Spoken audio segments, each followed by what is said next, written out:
Hi guys, இது ஹிரன்ஸ் மாம் channel. இன்னைக்கு நம்ம பார்க்குறது ஒரு மார்னிங் vlog. அது நீங்கள் மார்னிங்னோட ஸ்லோ மார்னிங்காக பீஸ்ஃபுல்லாக இருக்கும் அப்படிலாம் நினைக்கவே நினைக்காதீங்க. இந்த ப்ரெஷர் குக்கர் மாதிரி நாங்கள் எப்படி ப்ரெஷர்ஃபுல்லாக கிளம்புறோன்றது தான் இந்த vlog. இப்படி இருக்கிற ப்ரெஷரான மார்னிங்கை ஒருத்தர் எனக்கு ஈஸி பண்ணுறதுக்காக மார்னிங் பிரேக்ஃபாஸ்ட் அவரே நல்லா ரெடி பண்ணிட்டு இருந்தாரு. அதோட கேப்பில் நான் எல்லா காயும் கட் பண்ணி எல்லாம் ரெடி பண்ணிட்டு இருந்தேன். அதுக்குள்ளே அங்கே நம்ம சுண்டலும் அங்கே வச்சிருக்க ரைஸ் ரெண்டுமே வெந்துருச்சு. ஒரு சைடு அதையும் பார்த்துட்டு விசில் கவுண்ட் பண்ணிட்டே இங்கே தேங்காய் உடைக்கிறது, காய் கட் பண்ணுறது, எல்லா வேலையும் ஒரு சைடு ஓடிட்டே இருக்கு. நான் இந்த வேலையை முடிக்கிறதுக்குள்ள அங்கே ஒருத்தர் ஏன் வேலை முடிஞ்சிருச்சுன்னு சொல்லிட்டு அவர் ஒரு பிளேட் எடுத்துட்டு வந்தார். என்னன்னு பார்த்தா அழகா சாண்ட்விச்சும் ட்ரிங்க்கும் ரெடி பண்ணியிருந்தாரு. செம்ம டேஸ்டாக இருந்துச்சு. இன்னொரு சைடு இங்கே ஒரு சைடு குழம்பு ரெடி ஆகிட்டு இருக்கு, இன்னொரு சைடு கூட்டுக்கு ரெடி பண்ணிட்டு இருக்கேன். இன்னைக்கு என்ன குழம்பு அப்படின்னு பார்த்தீங்கன்னா சுண்டல் குழம்பும் அவரைக்காய் கூட்டும் தான் ரெடி பண்ணிட்டு இருக்கேன். ஸோ இதில் சுண்டல் குழம்புல எல்லா காயும் இருக்கிறதுல எல்லா காயும் சொன்னால் வீட்டில் என்ன இருக்கோ அந்த எல்லா காயும் உள்ளே போட்டுருவோம். கேரட்டு, அப்புறம் கொஞ்சம் பீன்ஸ் இருந்துச்சு அதுவும் போட்டேன்.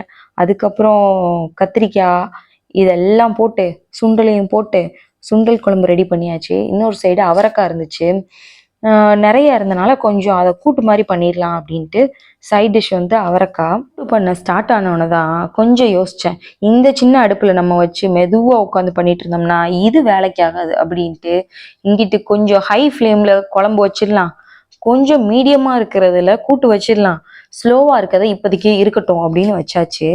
ஃபாஸ்ட்டாக எடுத்து எல்லாம் போட்டு வதக்கிட்டு இருக்கேன். இதில் என்னென்னா யாரெல்லாம் எல்லா காயும் நல்லா குக் பண்ணி சட்டியிலேயெல்லாம் குழம்பு வைப்பாங்க, குக்கரே யூஸ் பண்ணாமல் நிறைய பேர். ஆனால் என் வீட்டில் சுத்தமாக அது நடக்காது. ஏன்னா ஃபுல் ஹரிபரி தான், எல்லாரும் ஆஃபீஸு ஸ்கூலுன்னு எல்லாம் போகிறோமா. அதனால் என்ன பண்ணுவோம், காயெல்லாம் போடுவேன், கொஞ்சம் வதக்கி பார்ப்பேன், லைட்டாக வதங்குற மாதிரி இல்லை அப்படின்னா உடனே எடுத்து குக்கரில் ஒரு விசிலை போட்டோன்னா வேலை முடிஞ்சு. இது வீக் டேஸில் இந்த கோவக்காய் அந்த மாதிரி இதெல்லாம் சீக்கிரம் அவ்வளோ சீக்கிரம் மடங்காது. அப்போது அதெல்லாம் டைம் கொஞ்சம் இருக்கிறப்ப பார்த்து பண்ணிக்க வேண்டியதுதான். கிச்சனில் இந்த வேலை ஓடிட்டு இருந்தா இங்கே ஒரு குட்டி மனுஷன் குளிச்சுட்டு அழகா குட் பாயாக உட்காந்து தோட்டிட்டு இருந்தாரு. குழம்பு இதெல்லாம் ரெடி பண்ணுற கேப்பில் இந்த ஹிரனுக்கு ஃப்ரூட்ஸ் கட் பண்ணணும், அதுக்கப்புறம் மக்கானை ஃப்ரை பண்ணணும். இந்த ரெண்டு வேலையை முடிச்சிட்டேன்னா ஒருத்தருக்கு பேக் பண்ணி ஓரமாக வச்சிடலாம். இந்த குட்டி மனுஷன் என்னெல்லாம் சாப்பிடுவாருன்னா பொமக்ரானட் முன்னாடி நல்லா சாப்பிட்டுட்டு இருந்தாரு, ஆனால் இப்போல்லாம் சாப்பிட்றதே கிடையாது. ஆப்பிள்னா நல்லா சாப்பிட்றாரு, அதுவும் க்ரன்ச்சியாக இருக்கணும் அந்த ஆப்பிள் தான் நல்லா சாப்பிட்றாரு. அதுக்கப்புறம் மக்கானா நல்லா சாப்பிடுவாரு, பாப்கார்னு, அப்புறம் பொரி, அப்புறம் அவல் நல்லா பாலில் ஊற வச்சு சுகர் போட்டு கொடுத்தோன்னா நல்லா சாப்பிடுவார். அதையும் சில நேரம் ஸ்நாக்ஸாகவே எடுத்துகிட்டு போவார். அப்புறம் இவருக்கு ரொம்ப பிடிச்சது என்னென்னலாம் சுகரை அதிகமாக போட்டு பாயாசம், கேசரி அதெல்லாம் இவருக்கு ரொம்ப பிடிச்ச ஸ்நாக்ஸு.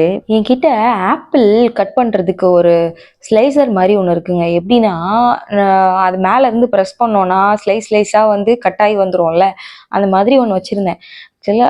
அது இருக்கிற சைஸுக்கு நம்ம எந்த ஆப்பிள் கட் பண்ணாலும் சில ஆப்பிள் நல்லா பெருசாக இருக்குன்னா கட் பண்ண முடியல, இல்லை சின்ன ஆப்பிளாக இருக்குது அப்படின்னா அதோட ஃப்ளஷ் எல்லாம் நிறைய வேஸ்ட் ஆகுது. அதனால என்ன பண்ணுறேன், நைஃப்லேயே வெட்டி அவருக்கு பேக் பண்ணிடுறேன். ஒரு பக்கத்து இந்த வேலை எல்லாம் பண்ணிட்டு இருக்கும்போதே இன்னொரு சைடு மக்கானாவுக்கு ரெடி பண்ண ஸ்டார்ட் பண்ணிட்டேன். மார்னிங் அவசரமாக கிளம்பும்போது தான் இந்த பாக்ஸு, லஞ்ச் பாக்ஸோட குட்டி குட்டி டப்பா மூடி இதெல்லாம் காணாமல் போகுது. அதை ஃபுல்லாக தேடி எடுத்துகிட்டு ஒரு செட்டப் பண்ணி வைக்கிறதுக்குள்ளேயே பெரும்பாடாயிருதுங்க. அதுவும் இந்த ஹிரன் இருக்கானே, அவனுக்கு எந்தெந்த டப்பாலெல்லாம் லாக் வர்ற மாதிரி மூடியெல்லாம் கொடுக்குறோமோ அந்த லாக்கை தனித்தனியாக பிச்சு ஒன்று அந்த லஞ்ச் இதுலேயே போட்டு வச்சுருப்பாரு, அப்படி இல்லைன்னா பேக்லேயே அது இருக்காது, எங்கேயாவது கீழே போட்டு வந்துடுவார். ஒன் சைடு லாக்கே இல்லாமல் 3 சைடு லாக் வச்சு க்ளோஸ் பண்ணுவோம். ஆனால் இந்த பாக்ஸ் பார்த்தீங்கன்னா 2 மூடி தாங்க, 2 சைடு கிளிப்பு. இந்த கிளிப்பில் ஒன்று மாட்டியிருக்கு, இன்னொன்று மாட்டலைன்னா எப்படி க்ளோஸ் ஆகும்.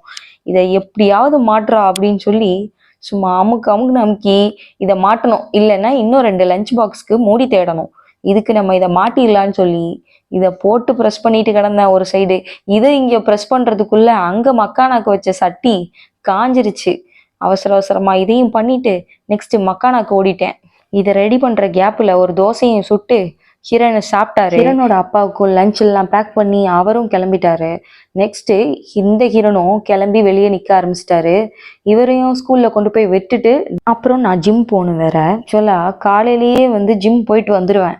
ஆனா கொஞ்சம் லேட் ஆச்சு அப்படின்னு எல்லா வேலையும் முடிச்சுட்டு இந்த ஹிரனையும் கொண்டு போய் ஸ்கூல்ல விட்டுட்டு நெக்ஸ்ட் வந்து ஜிம்முக்கு வந்துடுவேன் டைரக்டா.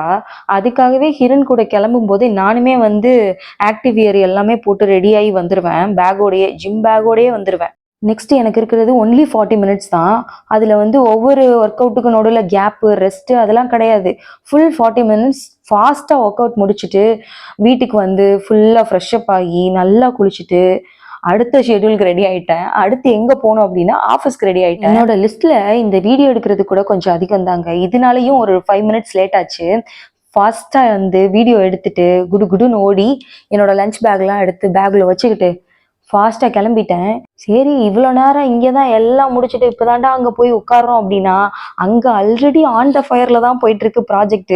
அதெல்லாம் முடிச்சு கரையேறதுக்குள்ள அவ்வளோதாங்க ஒரு வழி ஆயிட்டேன். அங்கே ஆஃபீஸ் எல்லாம் முடிச்சுட்டு அடுத்து ஈவினிங் பார்த்தா இந்த ஹிரன் பார்த்தீங்கன்னா ஒரே என்ஜாய்மெண்ட் தான். செம்ம ஆட்டம் போட்டுட்டு இருந்தாரு. ஜாலியாக சைக்கிள் ஓட்டுறாரு. நான் வந்து சைக்கிள்லேயே தான் எங்கேயும் போவேன் அப்படின்னு சொல்லிட்டு சைக்கிள் முன்னாடி அவரோட அந்த வாட்டர் பாட்டிலு எல்லாத்தையும் தூக்கி முன்னாடி வச்சுட்டு அப் அண்ட் டவுன் வந்து ஏறி விளாண்டுட்டு இருந்தாரு. இந்த vlog உங்களுக்கு பிடிச்சிருக்குன்னா மறக்காம சப்ஸ்கிரைப் பண்ணிடுங்க.